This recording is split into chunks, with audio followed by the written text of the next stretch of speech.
So I'm gonna give you some stats because we're basketball people, right? So, roughly 44 million kids annually participate in youth sports. 44 million in the United States alone. 44 million. 70% of those kids, by the time they are teenagers, quit sports. That means we've only experienced and seen 30% of the population over the last couple of years that actually still play beyond their teenage year, like their early teen years, right?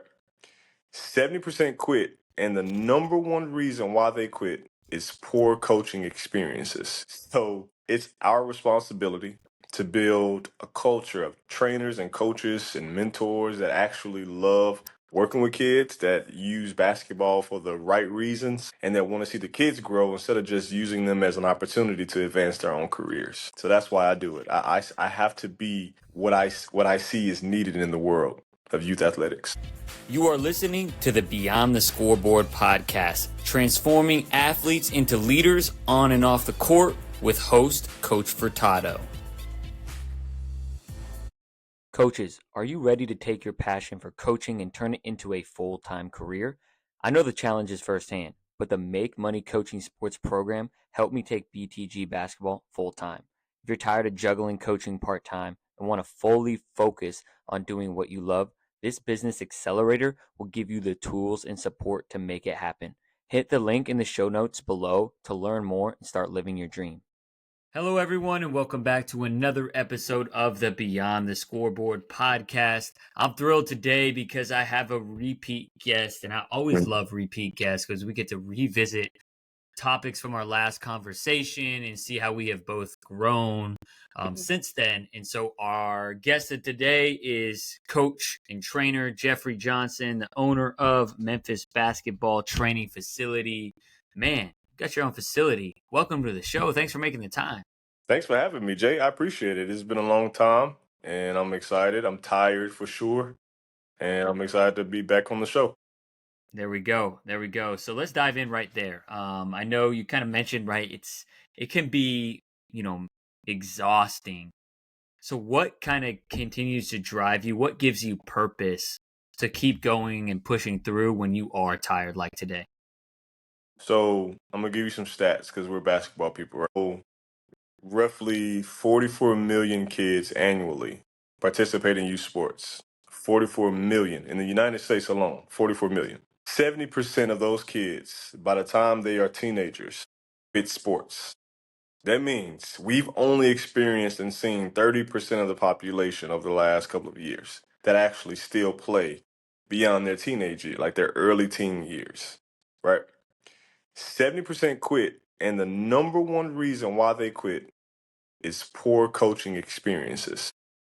So it's our responsibility to build a culture of trainers and coaches and mentors that actually love working with kids, that use basketball for the right reasons, and that want to see the kids grow instead of just using them as an opportunity to advance their own careers.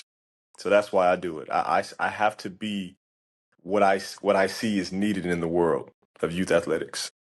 That's a great jumping off point because the title of this podcast is, right, a State of the Union for Youth Athletics. And let's dive in right there. Before we kind of dive into the solutions, let's look at some of the challenges and the problems we're facing. So what do you mentioned your number one reason is coaching, that 13-year-olds and beyond are quitting. What about those coaches do you think not encourages, but it results in these kids quitting?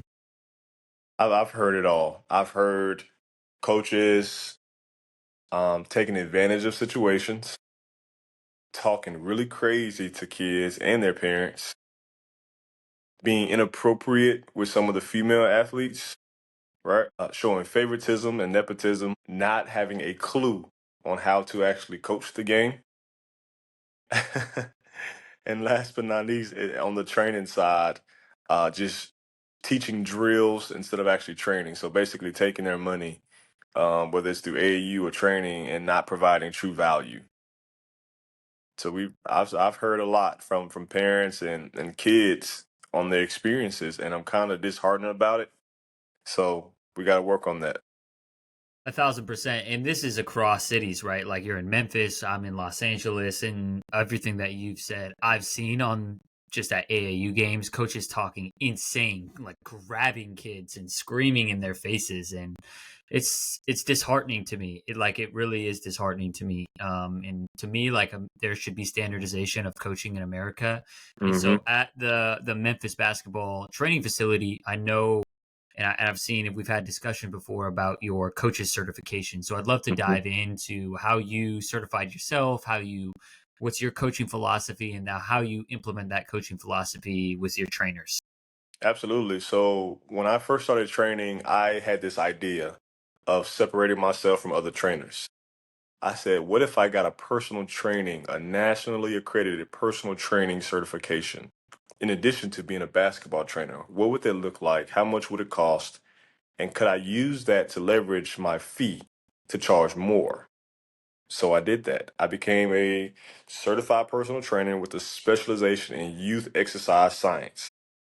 I said, oh man, so I'm not just teaching a drill. Yeah, I played at Mississippi State University, but I also have a college degree in teaching and coaching and a nationally accredited certification through the National Academy of Sports Medicine.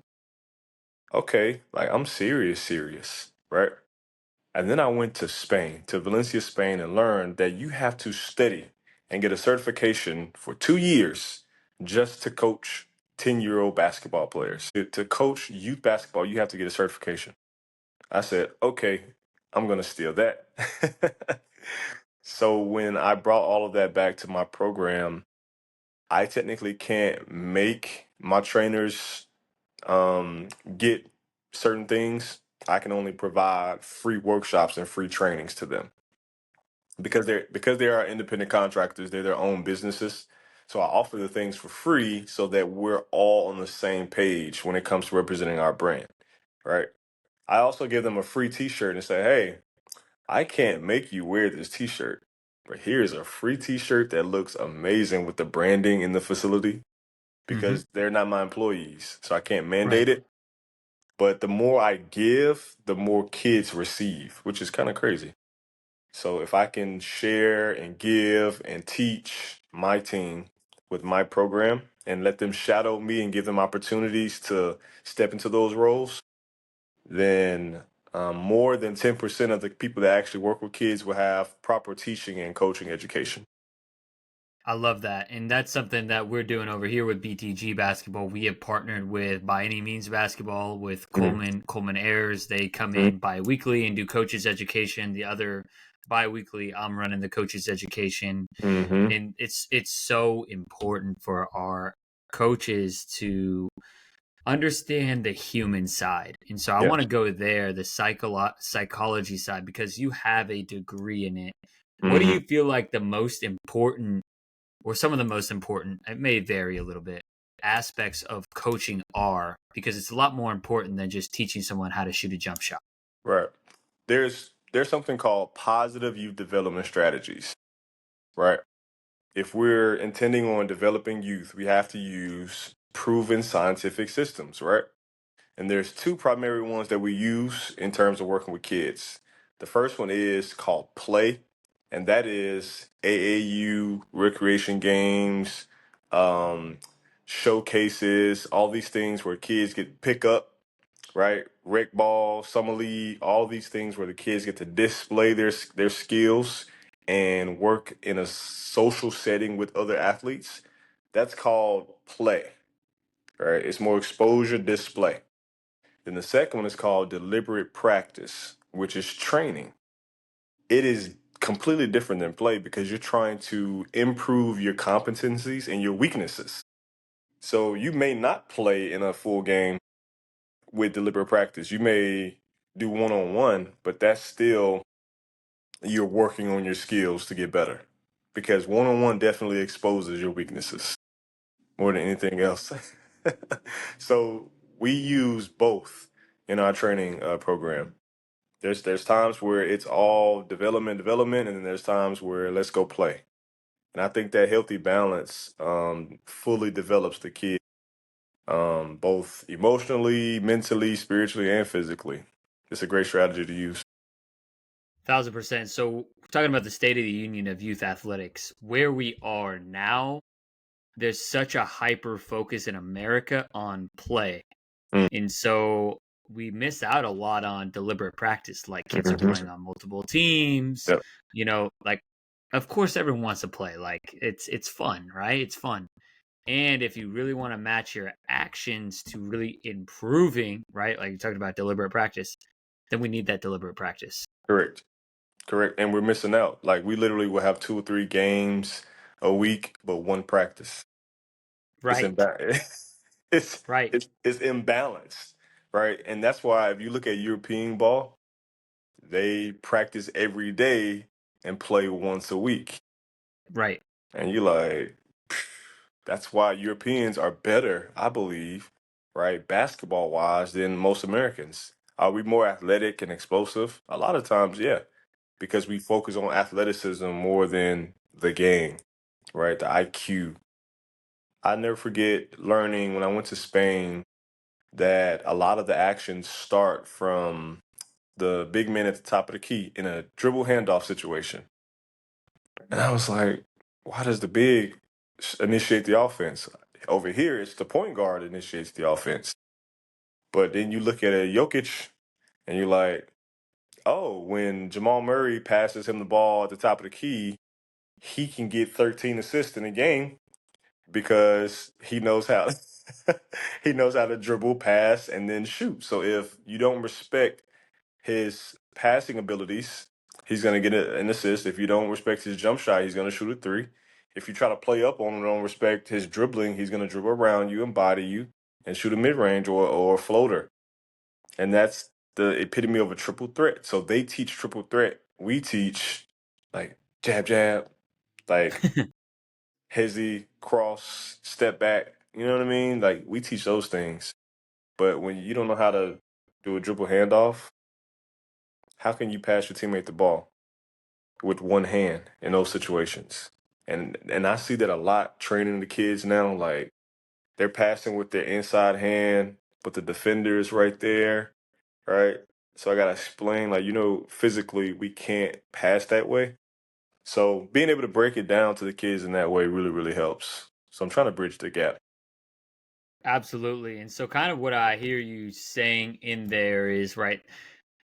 In for those listening, a lot of them probably have some sort of concept that European basketball they share the rock, right? If you watch Euroball, they pass the ball very well.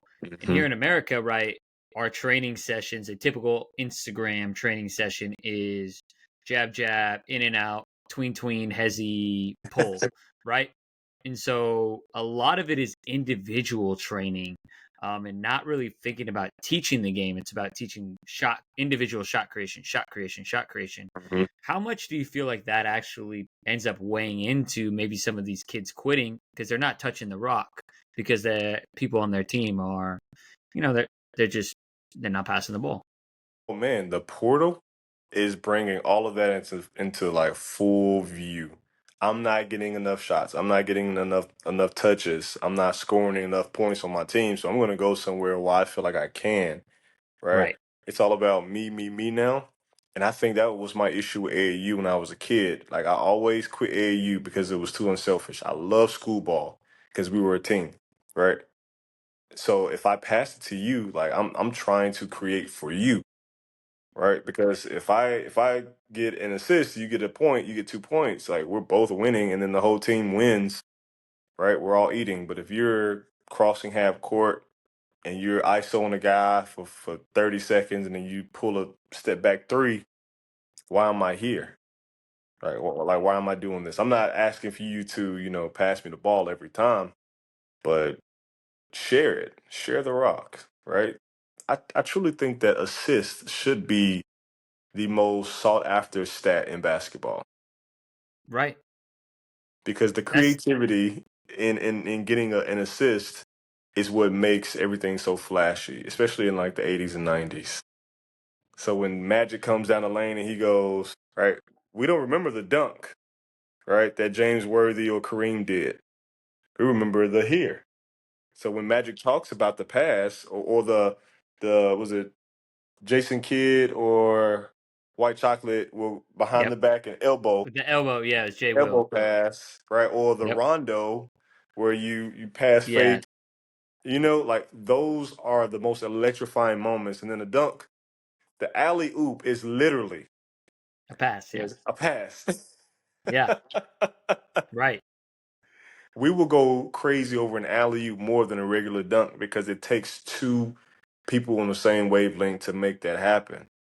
But the highlight is never on the pass; it's only on the dunk, right? So we got some stuff we got to work out as a culture and as a country. 100%. So for those coaches that are listening, whether they're a trainer, high school coach, right? We have kind of a mixed bag of listeners here. Some even some parents.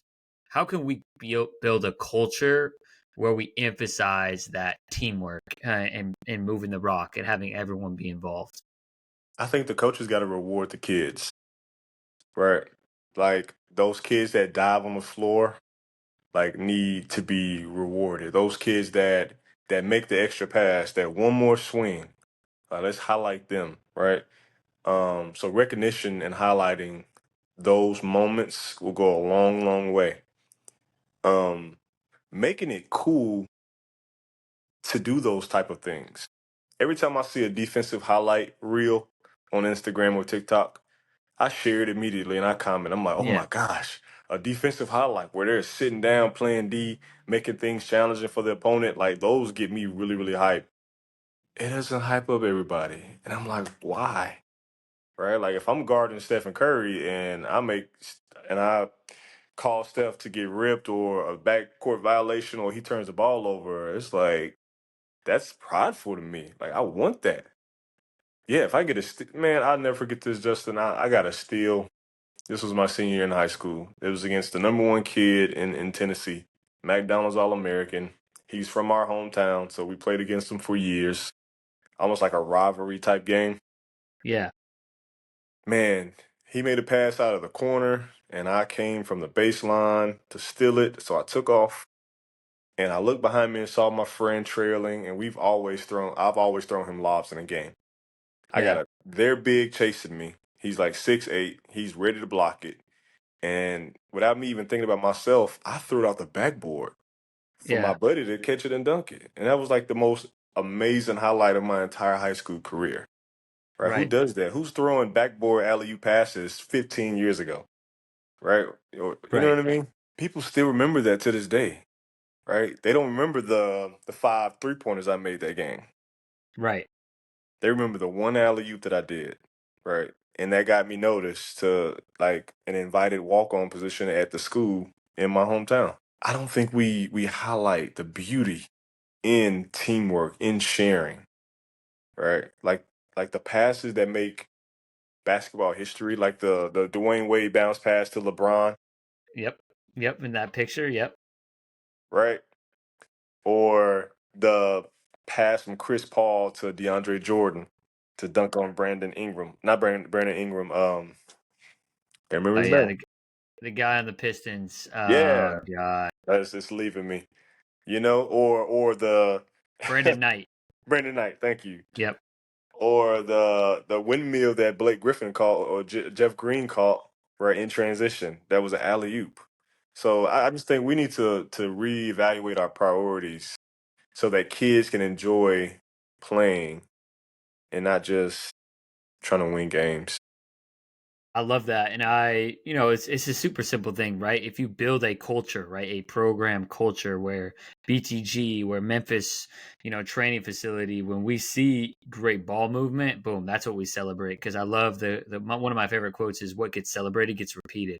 So if we Ooh, can just do that, I love it. over and over, like people want to have social status within, especially kids, they want to have social status. And online, right, there's a social status for the tween, hezzy, blah, blah, blah, right? Right, But if we could create our own cultures where they have status for taking charges, right. for Oof. throwing alley oops, for making that extra pass, right? Then that becomes a part of your culture, right? If you look at Houston, Kelvin Sampson's done an excellent job. I mean, you watch those practices, it's Oh my insane. gosh. Diving on the floor. Yeah. They were abysmal until 2014. He got there in 2014. They had no NCAA tournament appearances since 1992. And since then, the last 4 years have been to two Final Fours. I can't even remember how many Elite Eights. it's amazing what culture can provide. Dude, and they're in the AAC with Memphis, right? Right. Memphis, Yeah. Tulane, right? Like UAB, teams that I think Rice, like teams that get overlooked, and it's like a mid-major conference. Right. So for Houston to come out swinging like that, you like putting the AAC on the map. Like we're not just a little conference. Like we're D1 just like you're D1. And I remember this shift. So when people, what's also funny? The Houston Rockets are the same way. Yeah. Well, Adoka is a heck of a coach. So something's happening in Houston. I have to give them their props because the Houston Rockets were at the bottom of the league like 2 years ago. 2 seasons ago. Yeah. And now at some point they were like number one in the West, and they're fighting for playoff contention. I said, man, just the addition of Dylan Brooks, who's a defender, like a 3 and D, right? Yeah. That's your guy from Memphis and my Yeah, guy from Oregon. yeah, I'm not too happy about that move, man. Like they used him as a scapegoat for our failing culture. Ja's in trouble. Taylor isn't, tightening the reins enough, and we were number two in the West, and we dropped. And then they used the whole Dylan versus LeBron thing, like, oh, Dylan's the reason why we're losing. You weren't saying that when we were winning. He was the exact Right. same way. Right. So, like you said, things that are celebrated are often repeated. Yep. Yeah, no, a lot of people use those scapegoats. So kind of keeping it on track for our coaches and what do you feel like has been one of the biggest things you've learned as a coach since the last time you came on the podcast? The biggest thing I've learned as a coach. So before I officially got rolling, I came on the show and I didn't have this concept of how to train different types of kids, right? So we use this riddle or this story to kind of frame how we approach training each kid. There's a story of a farmer who needed to cross this giant river. In his possession, he had a wolf, a chicken, and a bag of grain.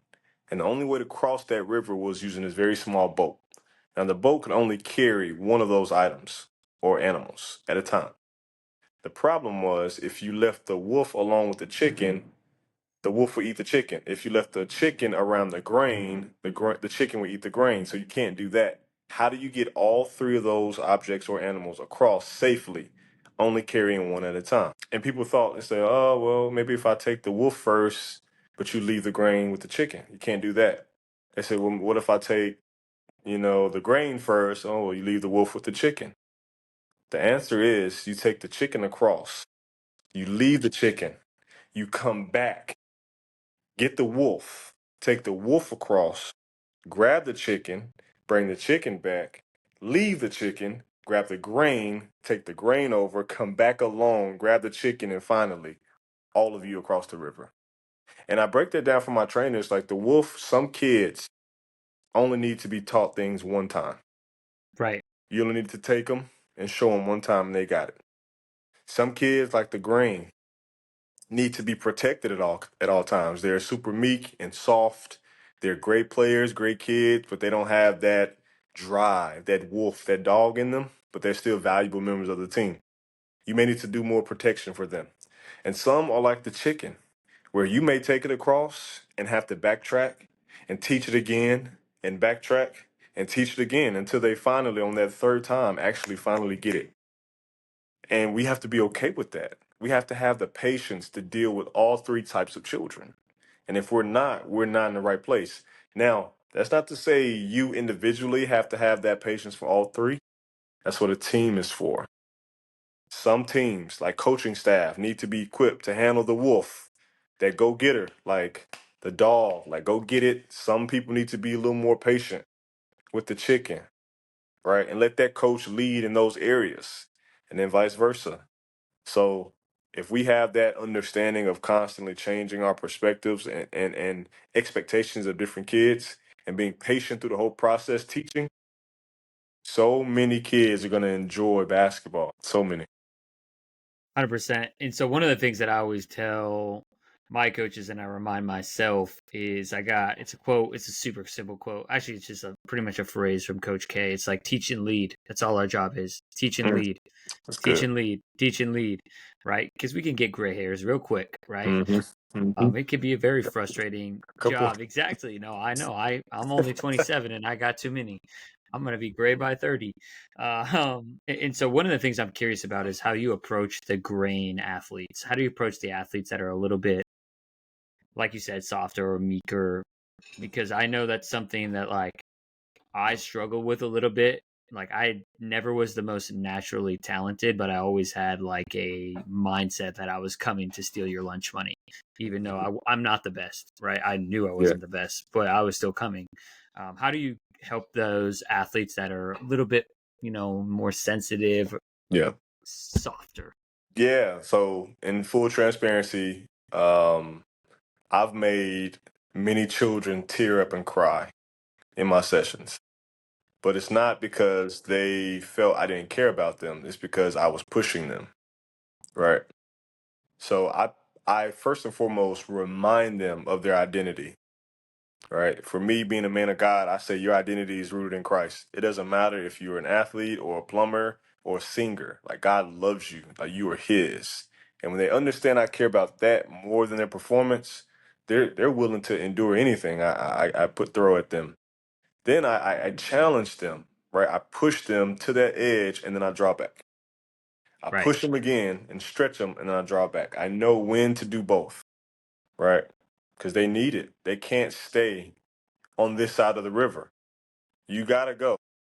And if I got to force you to go, you got to go. And then if you never train with me again, that's okay. I still love you. And I pray that you do well, but you're going to remember this 20 years from now. And that's my goal. Like, do something today that your kids will remember 20 years from now. Something that's loving, something that's challenging, something they will appreciate and will miss long after you've left their presence. And that's the art of coaching, right? There's no science book of like how to push this kid this Right, far and how to push this kid. Like we right. have to, it's trial and error, right? And It's obviously, relationship. it's relationships. Get to know Relationship. the kid, and then do you need to set firmer boundaries? Do you need to push them? Do you need to bring it in? Do you need to be a little bit friendlier with them? Like it's a constant dance.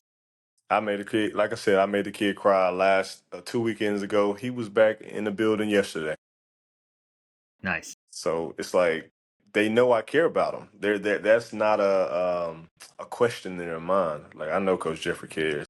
He just hard right, on me yesterday. And the parents would right, go, "Thank you, Coach. He needed that." And I was like, "I know.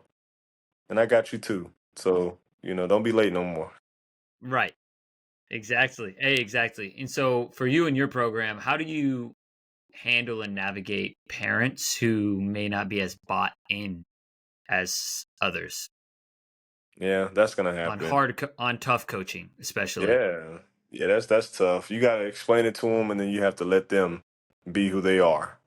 Right. Like you can equip the kid as much as possible. I have a family that I've been training for years. I told the dad from day one, I said, you're pushing him too hard. He's playing too many games. He's training with me. He's playing on 2 or 3 different teams, including his school ball, 2 AAUs. You got him a strength conditioning trainer. He has no days off. I said, he's going to burn out. And for years, Justin, I told this man this, and he did not listen.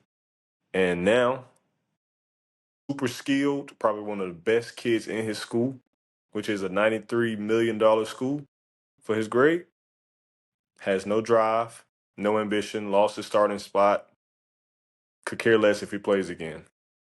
So that's unfortunately one of the consequences of parents not taking our advice because of their expectations. We can't fix all of we can't save them all.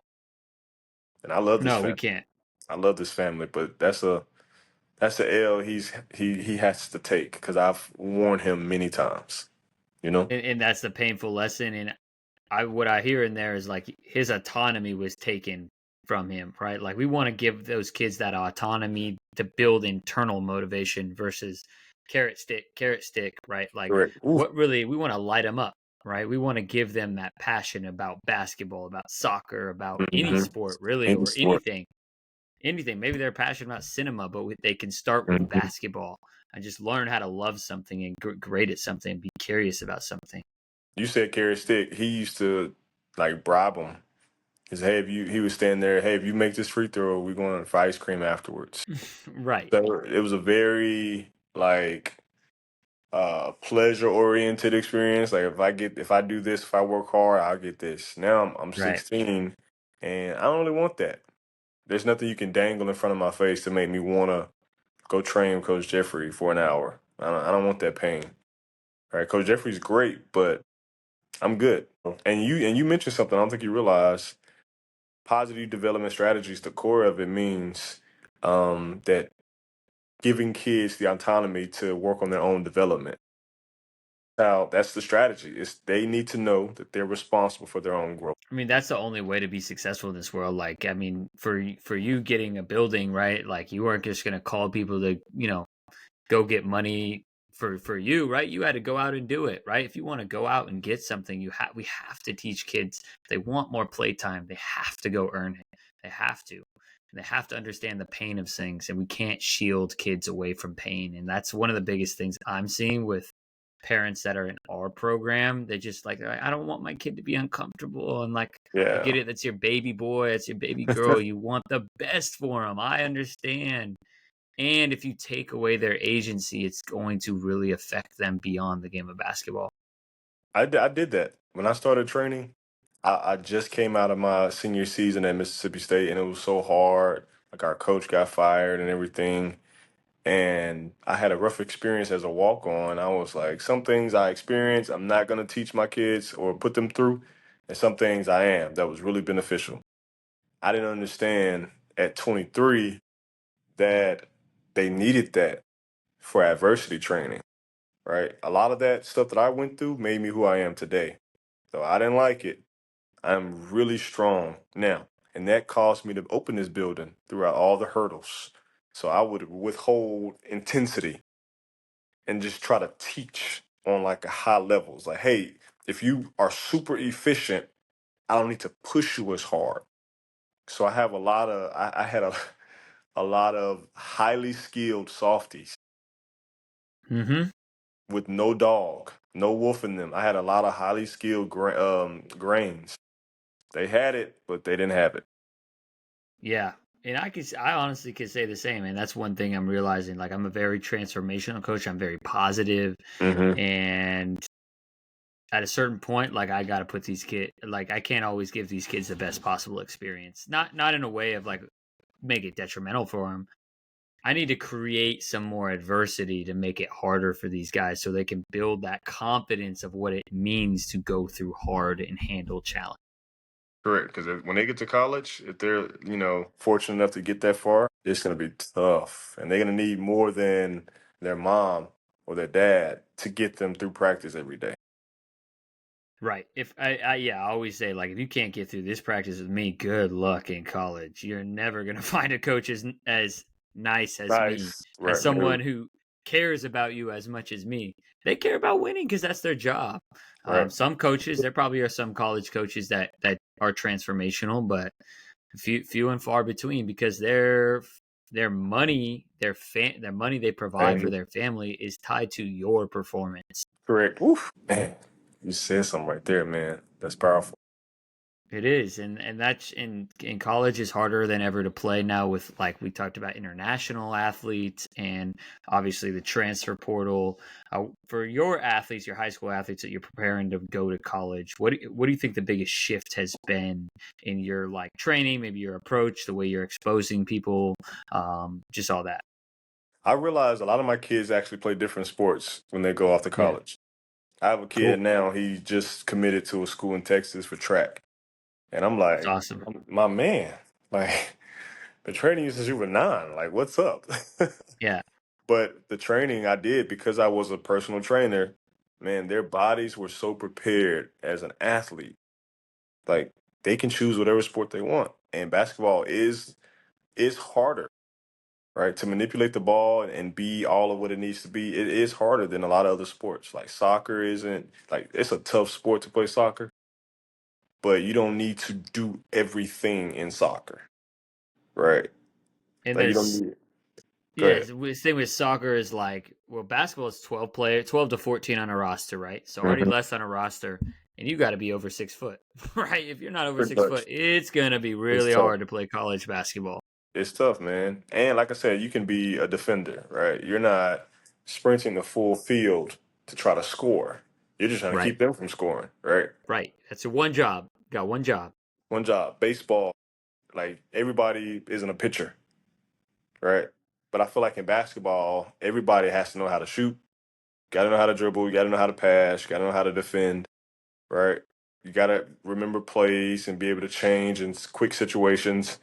It's a tough sport, man. It's a really tough sport for kids, for anybody. Yeah, no, and just the competition level, it's very, I don't want to say saturated. I think it's a good thing that there's more competition. I think that's better for our sport.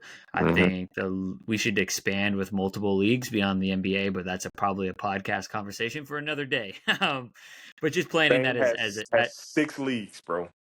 I Spain know, has right, six, right, I know, and six, and they have plenty of opportunities. We don't. That's why we go over there to try to take theirs. right, exactly. So and then while we're on that topic, what are some of the other things that you learned from Spain as well? I know you talked about kind of the different coaching standardizations, but what are some other things you picked up from Spain basketball?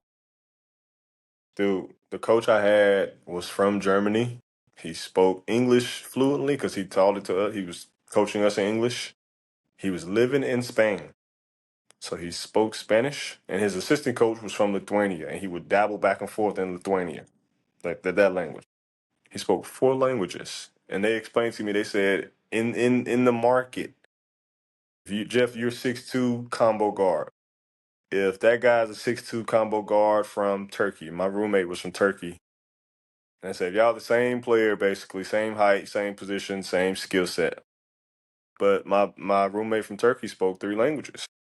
Said, who do you think they're gonna choose? Just like that. And I was like, wow, that makes a business sense. It made a lot of sense business wise. Like, why wouldn't I choose that person? Right? Especially if the country like Spain. If I can speak Spanish, I got an edge over people. Like, yeah, your numbers may be better, but if they only have a Spanish speaking coach, like they don't want that barrier. So they'll just choose me. So just making yourself marketable in small ways, like if you are 6 feet or under, right? Like what can you do that gives you an edge? Are you a dynamic jumper? Can you shoot from half court? Do you have handles like Kyrie? Are you a phenomenal passer? Can you go put up 40 a night? Right? Can you pick up full court and make it really hard for any guard to cross half court? Right? Are you a leader in the locker room? Are you diving on the floor? Can you speak 3 languages? All right. That's what we got to start thinking Just a through. few things you got to do. Just a few.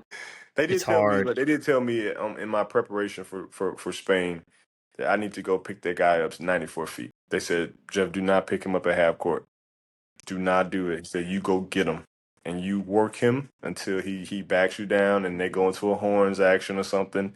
It's like, like you go get him. And I was like, as a point guard, as a combo, that's so challenging because it's double the energy. It's a lot of Right. energy. It's a lot of energy, especially on the sometimes best player, double the energy. So yeah, great question.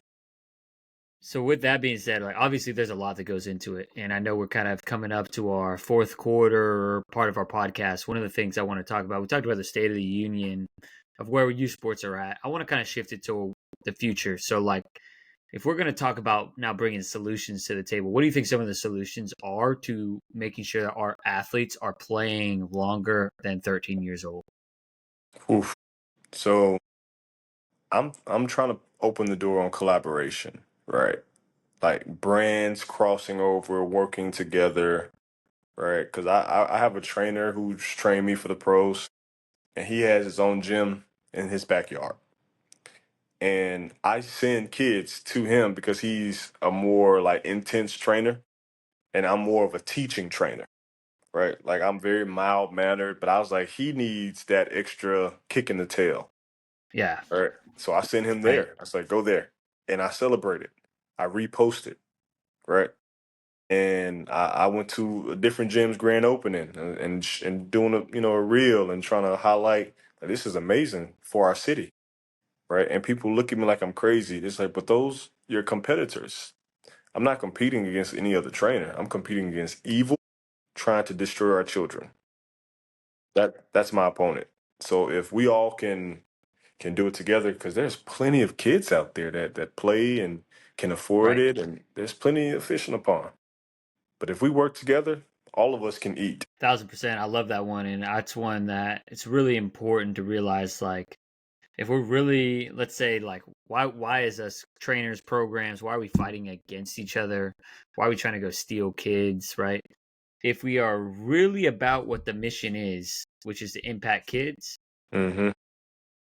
why would we do that? Now, there's a lot of reasons that people do that: the money, ego, da da da da da. Right, but I think it's really important for great organizations like ourselves to continue to collaborate across states, for the kids. So I got to come out to California, man. I got to bring my team, and we got to come work with your kids. That's gonna be a dope experience, and bring y'all out to our facility. Yeah, That'd be that'd be dope. cool. Yeah, I mean, there's that cross pollination. I think I mean, the basketball. That's one of the beautiful parts of it. It's one of our values is connection, being able to connect with other people, and that's my favorite part of sports from baseball and basketball. When I was a kid, most of my memories are from the van rides and the travel. Mhm. I mean, I have obviously some memories of games that went really well and championships and tough losses, but the most important things was the friendships and the connections I got out of it and the life Imagine, lessons. yeah, imagine you tell your kids like, "Hey, we had a really good camp this year. We got some surplus. We're finna get a plane ticket and we're finna go to Memphis, right? We're finna spend 3 days in Memphis. We're gonna train in the Memphis basketball training facility each day, get to see the pyramid and eat some barbecue, Yep, right? Go to a Grizzlies game, have a good time, compete with their trainers and their kids, and we fellowship, and then we come back home. Like that'd be cool. kids will remember that their entire lives, Right. right? And because of social media, they got a close friend out of Memphis. Yeah, So now when they become adults, they're traveling with each other. They're in each other's weddings, like they're god dad, god mom for each other's kids. And now we've taken a generation of kids that would never have experienced each other and open up a whole new world for them. 100%. That's just what I try to do locally too. Like I have Right. multiple different schools. One of the Mhm. first things I told them, and I think it's a good reminder. Maybe I'll bring up at practice today is, like this is an opportunity. You never know if this kid over here is going to be the next, founder of the next Facebook or whatever. I'm like, could be in your backyard right here. Right. It's all about how you treat people. So I love that. I think that's why we're in it. Right. We're not in it necessarily to win. Like we're both, I'm sure, very competitive. I'm very competitive. But at the end of the day, that's not what the most important thing is for this business. Absolutely. I told you I don't I give away all the information for free to my team. They have their own businesses, but Right. they are contracted to work with mine. And I share the templates, I give the sauce, I shadow, I let them shut. So when I say I give so that they can grow, they're willing to do whatever for me in Right. return. Right? They're willing to sacrifice and do this and do that and sometimes not get paid for this because I have a graphic designer who does all of my digital media marketing. He designed the building. I go to him so much for things. And I'll say, all right, you just did that flyer, send me the invoice. He'll just send the flyer. And I go, hello. And he'll go, Yeah.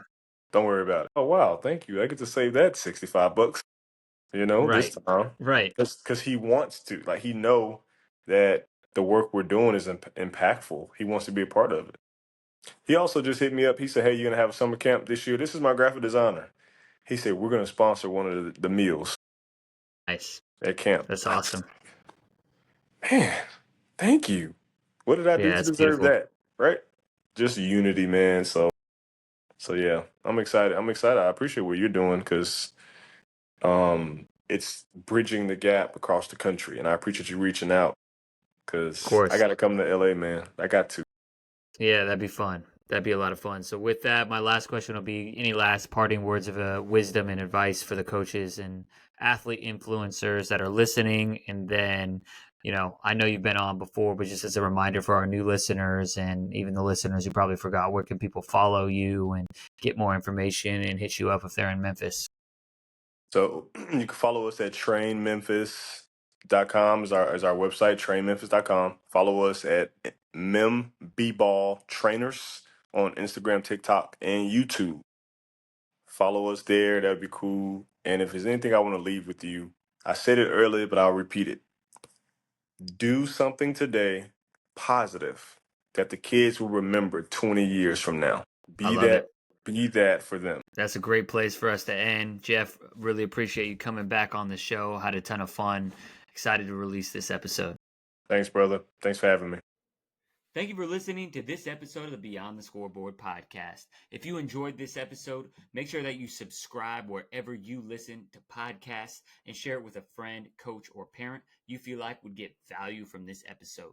It's our responsibility to impact as many parents and coaches who are the ones that are impacting our athletes. That's how we create a ripple effect. So thank you for being a part of our community, and we look forward to serving you all next week.